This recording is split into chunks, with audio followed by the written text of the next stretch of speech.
Hey everyone, hope you're having a good day. My name's Andy. My channel is Finding Value. Today we're going to do our daily technical analysis update of commodities, work our way through the dollar, yields, precious metals, commodity ETFs that I follow. I'll interject my financial opinions as we go through it all. And if you need help with anything, check out findinghappyvalue.com, where I dive deeper into all of these topics and look for ways to invest in this commodity bull market that we are in and individual companies that look and possess the traits that I look for good, solid returns. We still have a coupon code going on May Day if you're interested. So let's dive in, let's take a look and see what's going on today. We're starting with the dollar. The dollar does still have some weakness short term coming down, but it looks like it's trying to maybe turn things around. We'll see what that bounce looks like if we get a bounce. If it's a weak little bounce, you'll see little candlesticks come up, and most likely it will work its way on lower. It's just a continuation pattern. So that's generally what we see when we get a large kind of momentum built up, as we could still go further to the downside, but we could get a bounce over the next few days. This is what it looks like kind of zoomed out a little bit. So the DXY had a big run from 2021 to the peak of 2022. It rolled over and it's been moving sideways ever since. We've got the 2-year yield. We are up today on the 2-year yield, but not a very convincing up move. Whenever you have a large candlestick selling pressure like this, and then a weak bounce like that, it's generally a continuation move lower. So that looks like it could continue lower there, the 2-year yield. The 10-year, it's kind of just trading sideways, but again, the momentum's to the downside, and we'll see if we get support at that trend line that I've got drawn in there. The 30-year also doing something very similar. Momentum's to the downside still. So downside momentum across the curve of duration, different durations. TYX TNX ratio, we had a monster move the past few trading sessions, and we just have a small down candlestick. Makes me think that we could continue higher to the upside for this ratio to uninvert, which would be a tailwind behind precious metals investments. Bond prices still underneath strong resistance. We were up slightly today, but this is a much tougher read when looking at bond prices. We had a big selling pressure move there, and we've got smaller up candlesticks, and these sometimes like to roll over. Now, I just said two things that contradict each other. The bond price has to go up for yields to go down, but this, to me, still looks like we could be bouncing around and potentially go lower in the short term. So we've got conflicting data here. It's momentum down for yields, but bond prices look like they could turn lower, which means higher yields. So we've got conflicting data here. It's not all in alignment. The US 2-year, 10-year, the yield curve is inverted. That's why we're up here. It's inverted there too. And we haven't fallen from that inversion yet.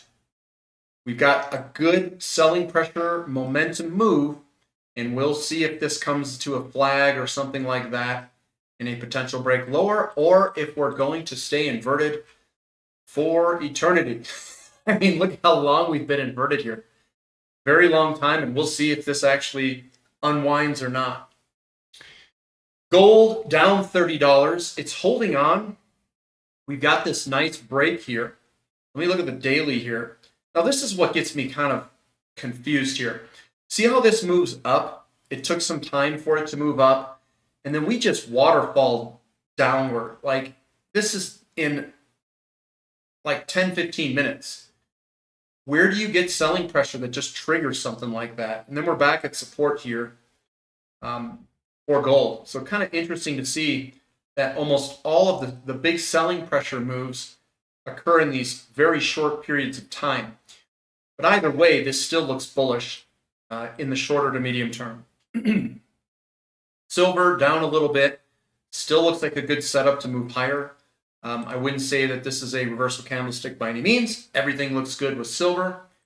Platinum down, it's right up against that resistance line, this pesky resistance line that we just cannot clear. Hit it there, we tried breaking, reversed down a little bit lower.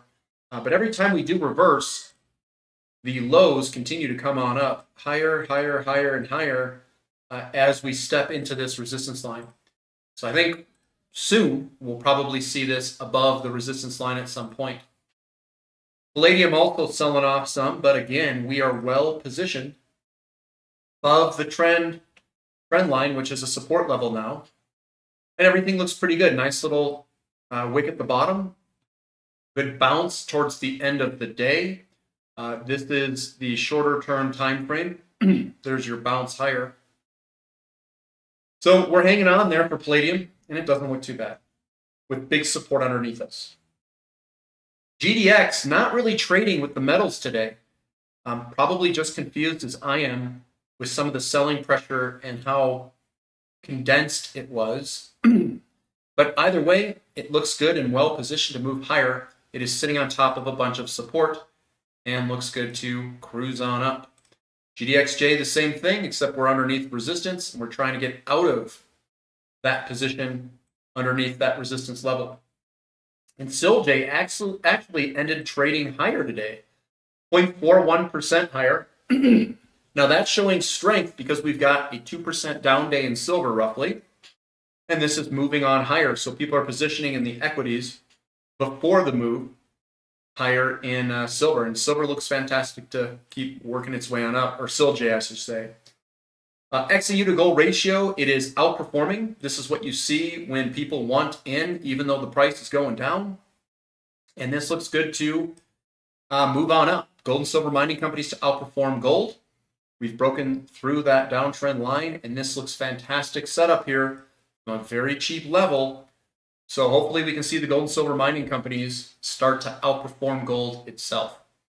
That generally occurs with the uninversion of the yield curve. Crude oil down a little bit, down 1.11%. We're back to support. I drew this line a while ago, so it's not me manipulating the line. But we're back to support. It looks good. I'd really like to see some momentum generated to the upside to get me ultra bullish. I'm already positioned in this, so we'll see how we fare here. And it looks decent, but I'd be a lot more happy if we can clear this 87 area and create a new high. TTF gas down 2.77. Looks like we could head a little bit lower. We've got a bearish engulfing today, and it looks like we could head a little bit lower in the short term. Natural gas in America trying to turn. It's up 2.2%, bullish piercing pattern. We'll see what this bounce and or consolidation looks like and see if we can get some feet underneath us. Otherwise, momentum is definitely still to the downside. Our boy XOP, yeah, you know me, a weird looking chart here. We've got lots of these big red candlesticks. They're kind of sticking out to me. We only have one big green reversal candlestick there. We have another Friday red day there.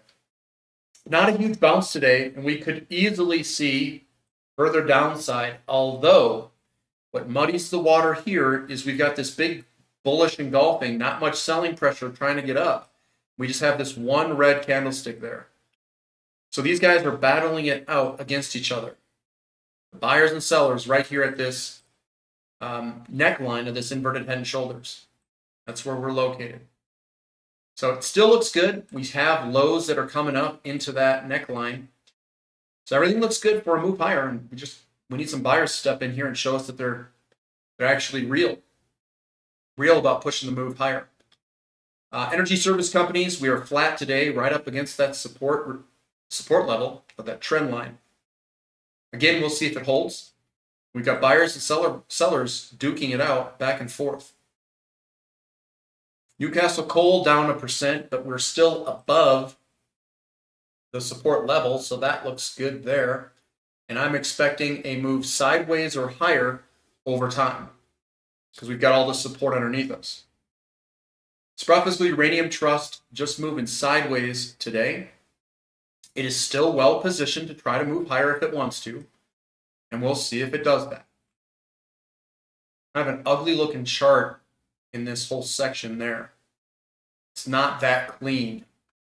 And I don't like seeing a high and a lower high here, and then a low, and we don't want to see a lower low because that would indicate that we could go lower. That hasn't moved anywhere. I'm going to skip past that. So this is URA, the ETF, just trading sideways for the most part. Still above support and still working its way on up. URNM also right on support. URNJ, small down day today, but we are underneath resistance, and we'd like to get back above that resistance. So right now it's looking a little bit on the weak side, being underneath that resistance. Copper down 1%. It's kind of like a dark cloud cover. Sometimes it's a difficult read, but I would expect this to maybe do a little bit of a flag pattern or maybe some sort of pennant formation. Maybe we get a little bit of a consolidation here. COPX down about 2%. And we're right above support. We've got good support underneath us, right below right here. And we'll probably tap that support soon. Iron ore up just a little bit. We've got some strong selling pressure in the short term that could continue to the downside. Longer term looks okay from the longer term perspective. Aluminum down just a little bit. It does look a little bit weak here. We haven't gotten the green candlesticks or anything. It entered like this. We could see this come down in a flag pattern. So that could be susceptible to another move lower. Nickel up 0.65%. We've been consolidating sideways here. We came down with a bunch of momentum, and we'll see if we get selling pressure to show up or if we get back within the pattern. For nickel. Move still on support. It's right there, right on support, and longer term, there's that big trend line that we've got support on. This is a retest. It is a retest. Emerging markets, I would suspect it would like the weaker yields and whatnot, but it didn't really move anywhere today. We are above a lot of support, and it still looks good to work its way on up. KRE also moving sideways. We've been in this channel here, this sideways channel, just working sideways for a while now, and we are still grinding it out. TAN's up 1.1%, likes the weaker yields and the weaker yields, and it does look like we're right on support. We'll see where it goes. We've got lithium slightly lower, down 0.12%, big candlestick there. We'll see if we can get some traction here. That is also against a longer-term support level, and we're getting real close to it at about $36. We're trading at $40. REMX, a little bit of selling pressure. This thing still, I'm not convinced that this is done yet. We've got lots of selling pressure coming down momentum-wise. This very well could be a flag pattern or something on the lines of that. So we'll have to wait and see if the buyers show up and start throwing green army candlesticks here. Baltic Dry Index down a little bit, but we are still making higher high, higher lows, but we are getting a little bit of a bearish weekly candlestick there for the Baltic Dry Index. So we could see this continue lower in the short term and maybe even come back to that support level, which is a very strong support level down there. XHB surprisingly up 1.34%, but again, this doesn't look super strong. We've got large selling pressure candlesticks, not much of a bounce, and this could be a continuation pattern lower for home builders in the short term. Russell 2000 up 0.6%. We've been in this slightly upward channel is what I'll call it. I can also see, I'll just draw it real quick through here, another resistance line there. So that's looking okay. Would I buy it? No, I wouldn't buy this. Doesn't look that bullish. S&P 500 continues to work its way on up super slowly, up 0.1%, and just continues to work its way on up and up and up. We've also got the NASDAQ up just slightly, surprisingly. We are losing a little bit of momentum both on the S&P 500. You can see the candlesticks are coming smaller, and the NASDAQ, and sometimes that indicates that we could potentially roll over. But so far, this thing just continues to melt higher. SMCI up 6%. It's kind of trying to break through this pattern here to the upside, and we'll see if that sticks tomorrow, or if we sell off and go back within the pattern. Nvidia up about 2%. I don't like it when you drop down like this. My pattern could be wrong here. I just drew that really quick a while back. Very well could just draw this sideways and be a flag pattern like this.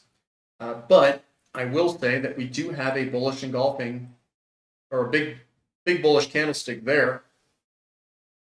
Get rid of these things, guys. And we could still work our way on up, as this is just a small bloody nose. So we'll see where the buyers and sellers and who wins here in the short term. Bitcoin down a little bit, but we still get these big wicks at the bottom. There are buyers there. There is support. That's what that is indicating. Momentum still to the downside. And then Ethereum, also, there's buyers down here. That's why the wicks are on the bottom. But the momentum is still to the downside. We'll have to see that turn there and work its way around if it's going to turn around. So that's what I've got for today, guys. Give me a thumb up for the content. Subscribe to the channel. Subscribe to the website if you're interested. And that's really all I've got for today.